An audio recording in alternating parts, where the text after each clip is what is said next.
On pourrait dire que les conditions sont réunies là d'office pour qu'elle sache parler au moins le français, ce qui n'est pas le cas.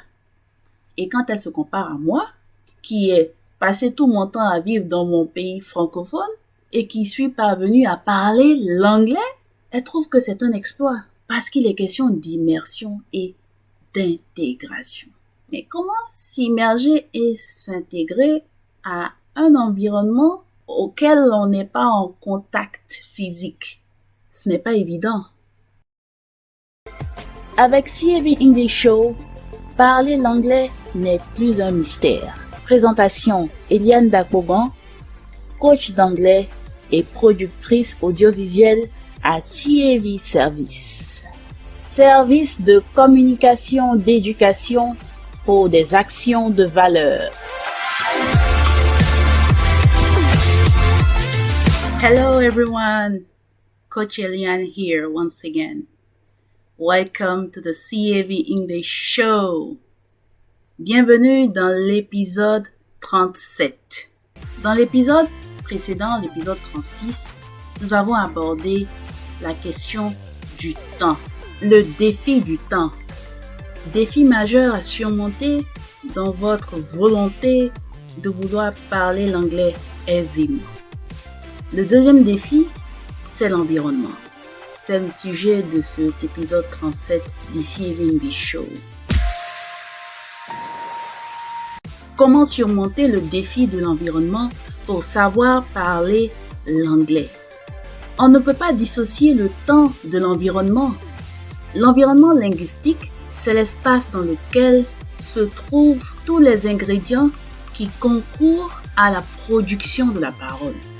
C'est le temps passé dans un environnement linguistique qui conditionne la manière de parler. Alors, de quoi allons-nous parler dans cet épisode 37 du CAV English Show? Nous allons commencer par l'histoire de Dorothée. L'histoire de Dorothée va nous permettre de planter le décor en ce qui concerne l'environnement pour parler une langue en général et l'anglais en particulier. Puis, nous aborderons quelques indicateurs sur l'environnement propice pour savoir parler l'anglais. Enfin, bien entendu, nous évoquerons les solutions pour surmonter le défi de l'environnement. L'histoire de Dorothée. Qui est Dorothée? Dorothée est une anglophone qui vit et travaille en Côte d'Ivoire, un pays francophone, depuis 7 ans. Dorothée, c'est une amie à moi et nous échangeons très régulièrement ensemble en anglais. Entre son travail, ses amis, son église, etc., Dorothée écoute et parle l'anglais à longueur de journée. Faisant partie de ses amis, Dorothée parle tout naturellement l'anglais avec moi et non le français, je le précise. Dorothée ne peut pas parler le français avec moi parce que Dorothée ne sait toujours pas parler le français, malgré ses 7 ans passés dans un pays francophone, malgré le fait qu'elle ait vécu en Côte d'Ivoire pendant 7 ans, Dorothée ne sait toujours pas parler le français. Elle connaît à peine quelques mots et expressions d'usage, mais elle ne peut pas tenir une conversation. Elle ne comprend pratiquement pas ce qui se dit autour d'elle en français. L'histoire de Dorothée, qui est une anglophone qui vit en Côte d'Ivoire dans le cadre de son travail, est plus ou moins similaire à l'histoire de personnes francophones qui vivent dans des pays anglophones. Comment se fait-il que Dorothée ait vécu en Côte d'Ivoire pendant 7 ans, mais ne sache toujours pas parler le français? Incroyable, n'est-ce pas? Et pourtant, c'est la vérité. En fait, Dorothée n'a pas vraiment besoin de savoir parler le français. Donc, parler le français n'est pas quelque chose d'indispensable pour Dorothée. Il est clair que ce n'est pas une nécessité pour Dorothée de savoir parler le français. Cette histoire de mon amie Dorothée nous permettra de comprendre quels sont les indicateurs qui concourent à un environnement propice, notamment un environnement propice pour savoir parler l'anglais. Quelques indicateurs sur l'environnement propice pour savoir parler l'anglais. D'abord, il faut savoir que les principaux pays où l'environnement anglophone sonore domine sont notamment États-Unis, Royaume-Uni, Canada, Australie, Nouvelle-Zélande. Ces pays sont dits pays anglophones natifs.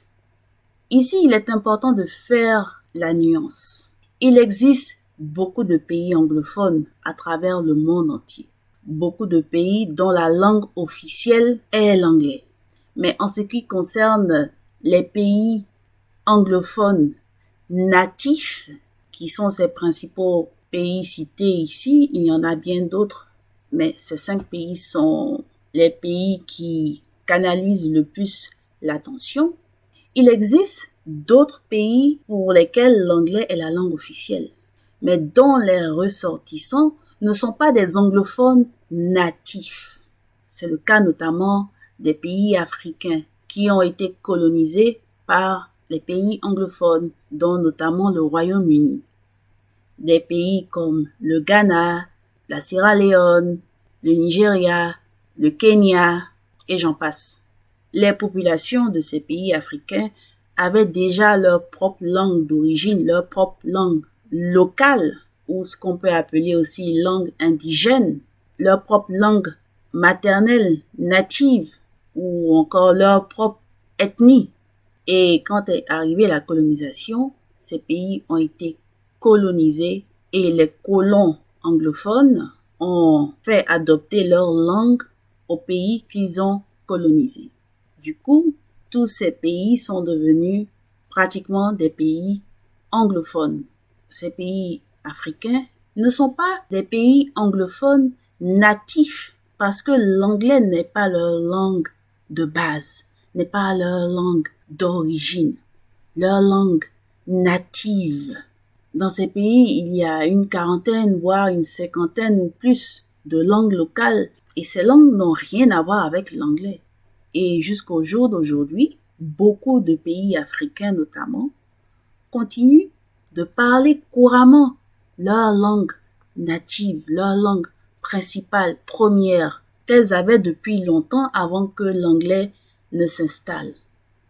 Quand vous prenez les pays francophones d'Afrique, c'est pratiquement pareil. Ils ont été colonisés par la France, notamment, pour la plupart, et ils ont adopté le français comme langue officielle couramment parlée.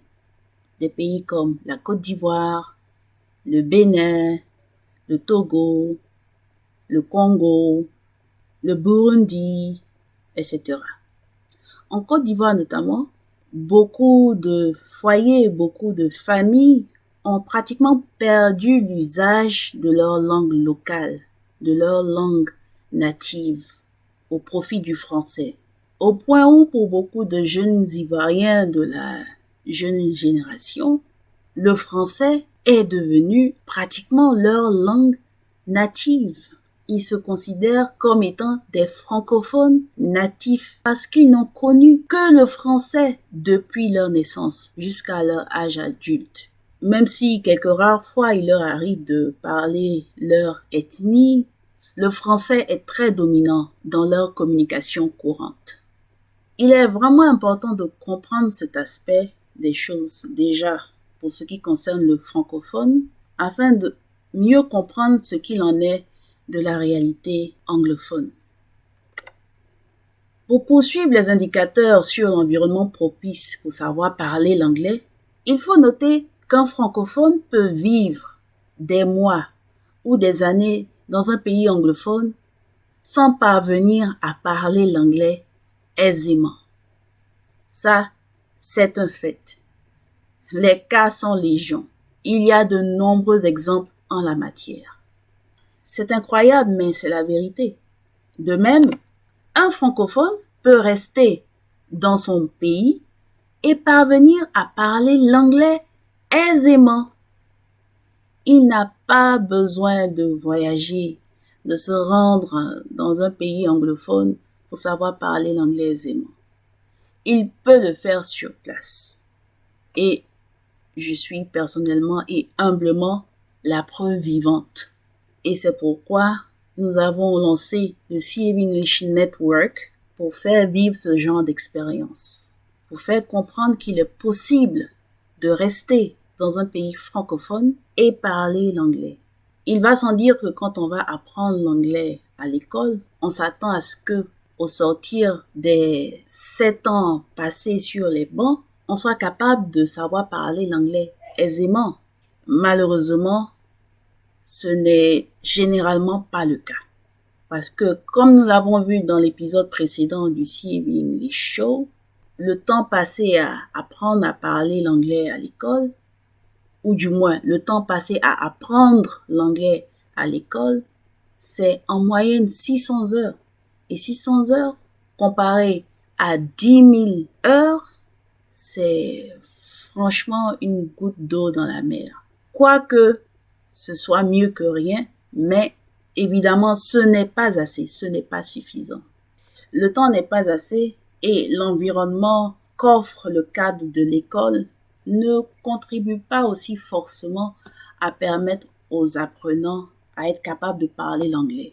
Au passage, je souhaiterais personnellement rendre hommage à tous les professeurs d'anglais et notamment à tous mes professeurs qui m'ont enseigné l'anglais. Les professeurs d'anglais font de leur mieux pour nous inculquer la langue, mais il faut reconnaître que les conditions de travail ne sont pas toujours favorables. Il leur est difficile pour eux de vraiment créer le cadre propice pour permettre aux élèves de savoir parler l'anglais.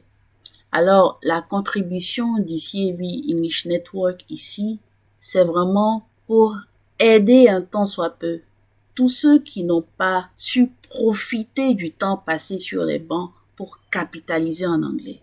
Ils ont toujours la possibilité de se rattraper ici dans le CAV English Network, notamment avec CAV English Stories.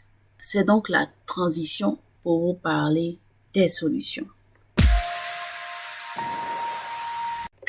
Solutions pour surmonter le défi de l'environnement. La gestion de l'environnement est une question d'immersion et d'intégration. Alors, faites de l'anglais un style de vie. À la question de savoir pourquoi est-ce que mon amie Dorothée n'a toujours pas été capable de savoir parler le français après avoir passé 7 ans en Côte d'Ivoire, la réponse est très simple. C'est une question d'immersion et d'intégration. Comment est façonné l'environnement de Dorothée? C'est l'anglais tout autour d'elle. Je dois préciser là qu'elle enseigne dans une école anglophone, ici en Côte d'Ivoire. Donc, elle enseigne en anglais, elle échange avec ses collègues en anglais. C'est l'anglais partout. Donc, même si elle vit dans un pays francophone, elle n'est pas immergée dans la langue francophone. C'est pourquoi il y a des personnes francophones qui, bien que ayant vécu et séjourné dans des pays anglophones, ne sont toujours pas capables de savoir parler l'anglais parce qu'il leur a manqué l'immersion et l'intégration. L'immersion, se plonger dans la culture, s'intégrer à la culture, parce qu'une langue, c'est l'émanation de la culture. Une langue, c'est la porte ouverte à la culture, raison pour laquelle tous les pays qui ont été colonisés par les pays anglophones ont adopté la culture anglophone. C'est pareil pour les pays francophones. Donc, on ne peut pas dissocier la langue de la culture. C'est vraiment imbriqué. C'est pourquoi Apprendre à parler une langue, ce n'est pas une simple matière au programme scolaire. Ce n'est pas une étude d'un sujet. C'est un style de vie. Alors, pour pouvoir parvenir à surmonter le défi de l'environnement, il faut accepter, il faut décider de volontairement faire de l'anglais un style de vie. Faire en sorte que l'anglais fasse partie prenante de votre vie, de votre environnement. Vous organisez à ce que l'anglais soit infiltré dans votre façon de vivre, dans vos habitudes.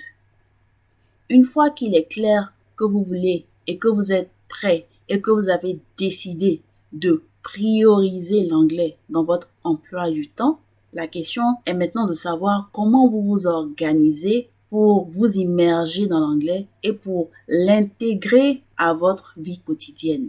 Toutes ces personnes notamment qui n'ont pas séjourné dans des pays anglophones pour savoir parler l'anglais aisément ont créé leur propre environnement anglophone dans lequel elles se sont immergées, dans lequel elles se sont intégrées. Et c'est un environnement anglophone sonore. C'est un environnement où les sons de l'anglais coulent à flot et à longueur de temps, où vous êtes entouré de l'anglais. Mais comment c'est possible quand on est dans un pays où tout le monde parle autour de soi rien que le français? Au passage, pour la petite anecdote, un jour, mon amie Dorothée m'a félicité, selon elle, pour l'exploit que j'ai été capable d'accomplir. Parce qu'à ses yeux, c'est véritablement un exploit. On pourrait dire que les conditions sont réunies là d'office pour qu'elle sache parler au moins le français, ce qui n'est pas le cas. Et quand elle se compare à moi, qui suis francophone et qui ai passé tout mon temps à vivre dans mon pays francophone et qui suis parvenue à parler l'anglais, elle trouve que c'est un exploit parce qu'il est question d'immersion et d'intégration. Mais comment s'immerger et s'intégrer à un environnement auquel on n'est pas en contact physique? Ce n'est pas évident. Et c'est justement ce que vous apporte le CAV English Stories, un programme intense qui vous plonge dans un environnement anglophone sonore pendant au moins 10 mois.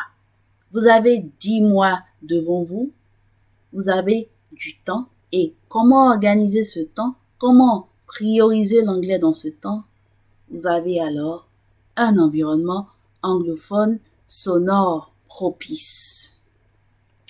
Eh bien, rejoignez donc l'environnement anglophone du CAV English Stories afin de favoriser votre immersion et votre intégration dans la langue et dans la culture anglophone. Il y a différentes catégories d'anglais. Les deux grandes catégories, les deux grandes tendances sont l'anglais britannique venant du Royaume-Uni et l'anglais américain venant des États-Unis.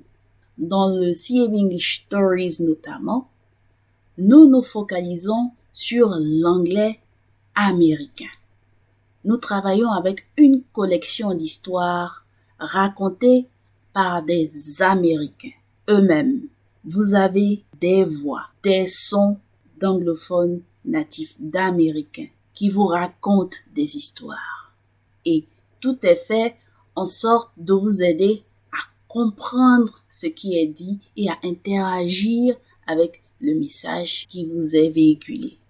Le but étant de comprendre les histoires qui vous sont racontées et de parvenir vous-même à les raconter à votre tour. Si vous arrivez à raconter une histoire, c'est que vous l'avez comprise.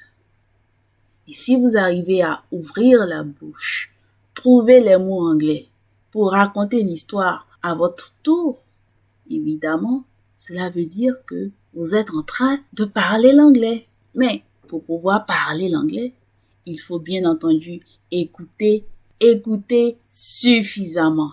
Il faut vous développer une habitude, une routine d'écoute. et c'est l'environnement favorable pour vous immerger, vous intégrer dans cette routine et cette habitude d'écoute qu'est le CAV English Stories. Pour plus de questions sur l'environnement du CAV English Stories, rejoignez les journées portes ouvertes du CAV English Stories qui se tiennent du 1er juin au 30 septembre 2023. Après avoir abordé le défi du temps, puis le défi de l'environnement, nous allons enfin aborder le défi de la concentration. Vous pouvez avoir le temps, vous pouvez être dans l'environnement propice, mais ne pas trouver la concentration. Et oui, comment arriver à vous concentrer afin de tirer pleinement profit de votre expérience? Et puis, pourquoi CAV English Stories? En quoi est-ce que les histoires peuvent vous aider à vous concentrer afin de parvenir à parler l'anglais aisément? Nous aborderons la question de la concentration dans le prochain épisode du CAV English Show. Until then, take care and see you in the next one. Goodbye.